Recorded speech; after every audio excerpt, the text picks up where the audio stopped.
La historia de la humanidad experimentó hacia el siglo V a.C. uno de sus más importantes puntos de inflexión.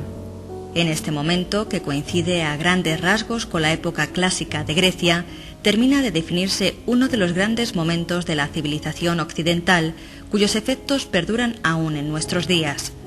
Los antiguos griegos nos legaron una explicación racional del mundo y del hombre, la democracia como forma de gobierno y un canon artístico que ha servido como referencia al arte europeo, desde los romanos hasta el neoclasicismo, pasando por el Renacimiento. Pero es imposible entender el arte, la historia o la poesía de los griegos sin antes hacer siquiera una mención a sus antecedentes, a su paisaje, el clima, las montañas y el mar, en definitiva, al contexto que hizo posible el surgimiento de tan espléndida civilización. La Grecia clásica es el fruto de un largo proceso cultural con etapas magníficas como las civilizaciones de Creta y Micenas que se desarrollan entre los años 2100 y 1100 a.C. La civilización griega debe mucho también al paisaje montañoso y fértil presidido por un Mediterráneo salpicado por cientos de islas. La presencia del mar, más que separar, sirve como nexo de unión entre sus territorios dispersos, una auténtica vía de expansión cultural cuyo influjo se hará sentir incluso en puntos muy alejados como la península ibérica. En el siglo VIII a.C. es considerado como el punto de partida de un periodo rico en logros culturales, en transformaciones sociales y políticas y en situaciones conflictivas. En este periodo, denominado arcaico, que va hasta el siglo VI a.C., se empieza a gestar la importancia de Esparta y Atenas, mientras que la expansión colonial favorece la ampliación del mundo griego. El siglo VI constituye la etapa de consolidación del carácter griego, sobre todo a partir de la gran prueba que supone su enfrentamiento con los persas en las guerras médicas.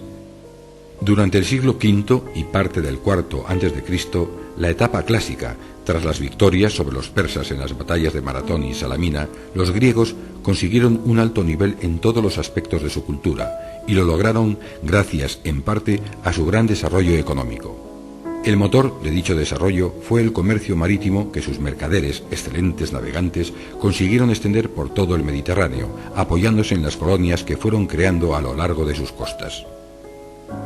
Las rutas comerciales siguieron las costas del sur de Europa, comerciando con los etruscos en la península italiana y con los íberos en la península ibérica. Las mismas costas surcadas antes que ellos por los fenicios abren un camino que deberá tener una importancia vital para el Mediterráneo en los siglos venideros. Para el mundo helénico y en general para las culturas del Oriente Mediterráneo, el Occidente es un mundo desconocido pero atrayente, los confines del mundo civilizado, límite marcado por las columnas de Hércules. En el siglo V a.C., el siglo de Pericles, Grecia es un mosaico de ciudades-estado o poleis independientes. Cada una de ellas era una unidad política, social, económica y cultural autónoma, y tenía un territorio bajo su dominio para la explotación agrícola y ganadera. La ciudad y su entorno constituían la polis. De nuevo, el paisaje nos sirve para explicarnos esta fragmentación territorial, pues el montañoso paisaje griego dificultaba enormemente las comunicaciones entre las distintas poblaciones. En este conglomerado, Atenas ocupaba una posición central dentro del mundo griego. Disponía de un excelente puerto, el Pireo, a pocos kilómetros, lo que le permitía dominar con sus barcos la navegación por el Egeo. También contaba con buenos apoyos al otro lado de este mar, en la costa oriental de Asia. Con estas bases, Atenas se asentó como la polis que alcanzó un mayor desarrollo económico, social, político y artístico entre las demás ciudades, gracias al imperio comercial que sus navegantes y mercaderes crearon en el Mediterráneo. En esta expansión ateniense tuvo mucho que ver, sin duda, la implantación de un sistema de gobierno democrático, así como la atención que sus ciudadanos dedicaron al arte, al teatro, a la filosofía, poniendo los cimientos de nuestra propia cultura occidental. Tal expansión de Atenas y otras poleis griegas se plasma en la construcción de magníficas obras de arte, cuya importancia trasciende las fronteras del tiempo. El Partenón, terminado de construir hacia el año 432 a.C., los Propileos, el Erecteión, o el templo de Atenea Nike, en la Acrópolis de Atenas, testimonian el magnífico momento que la ciudad atraviesa.